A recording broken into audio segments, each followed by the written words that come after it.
Hello friends, welcome back to healthy lifestyle. இன்றைக்கி வீடியோவில் நாம் எதை பற்றி பார்க்க போகிறோன்னா, உடற்பயிற்சி செய்யும்போது திடீர்னு மாரடைப்பு ஏற்படுறதுக்கான காரணம் என்ன அப்படின்றத பற்றி தான் நாம் இந்த வீடியோவில் டீட்டெயிலாக பார்க்க போகிறோம். இதயத்துக்கு செல்லக்கூடிய ரத்த நாளங்களில் திடீர்னு அடைப்பு ஏற்படுறது தான் நாம் ஹார்ட் அட்டாக்னு சொல்கிறோம். தினந்தோறும் உடற்பயிற்சி செஞ்சால் உடல் ஆரோக்கியத்துக்கு நல்லதுன்னு சொன்னாலும் சமீப காலமாக உடற்பயிற்சியின் போது நிறைய பேர் மரணிக்கக்கூடிய சம்பவங்களையும் நம்ம பார்த்துட்டு வரோம். பொதுவாக உடற்பயிற்சி செய்தோம்னா நம்மளோட இதய துடிப்பு வேகமாக இருக்கும். இதோட எதிரொலியாக இதய தசைகள் பலமடையும், நுரையீரலோட செயல்பாடு மேம்படும்.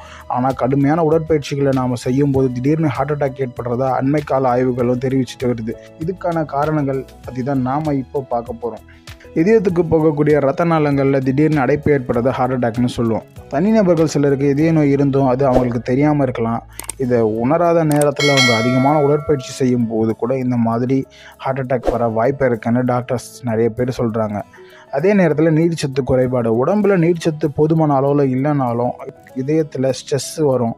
இதயத்தை தக்க வச்சுக்கிறதுக்கு நீர்ச்சத்து ரொம்ப அவசியமான ஒன்று. குறிப்பாக உடற்பயிற்சியின் போது நீர்ச்சத்தோடு இருக்கிறது ரொம்ப முக்கியமான விஷயம். குறிப்பாக உச்சி வெயில் அடிக்கும்போது கோடை காலத்தில் உடலில் நீர்ச்சத்து இல்லாமல் இருக்கக்கூடாது.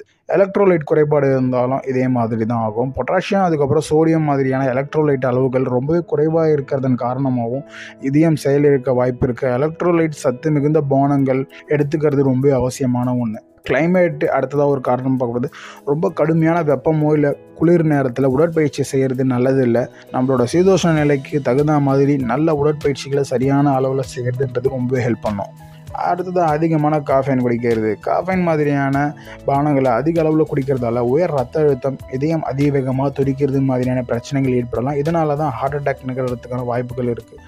அடுத்தது அதிக உடற்பயிற்சி கூட ஒரு காரணமாக பார்க்கப்படுது. எந்த விதமான முன் தயாரிப்பும் இல்லாமல் திடீர்னு உடற்பயிற்சி செய்கிறது, அதாவது எந்த ஒரு வார்ம் அப்பு ஸ்ட்ரெச்சிங் எக்ஸசைஸ் எதுவுமே பண்ணாமல் உடலை தயார்படுத்தாமல் நேரடியாக களத்தில் இறங்கி ஹெவி வெயிட் ஒர்க் அவுட்ஸை செய்கிறதாலையும் ஹார்ட் அட்டாக் வரத்துக்கு நிறைய காரணங்கள் இருக்குது.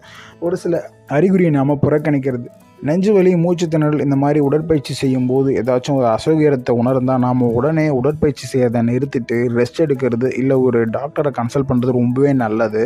அதை தவிர்த்துட்டு சாதாரண ஒரு நெஞ்சு வலி தானேன்னு சொல்லிட்டு நாம் ரொம்பவே அதிகமான வெயிட்டை போட்டு ஒர்க் அவுட் செய்யும்போது இது கட்டாயமாக இதயத்தை பாதிக்கிறதுக்கு நிறைய வாய்ப்பு இருக்குது. ஸோ இந்த மாதிரியான விஷயங்களை நீங்கள் தவிர்த்துட்டு வந்தீங்கனாலே உடற்பயிற்சி செய்யும்போது ஹார்ட் அட்டாக் வரதை கட்டாயமாக தவிர்க்க முடியும். ஸோ இந்த வீடியோவில் நாம் பார்த்த இன்ஃபர்மேஷன் உங்களுக்கு ரொம்பவே யூஸ்ஃபுல்லாக இருந்திருக்குன்னு தான் நான் நம்புகிறேன்.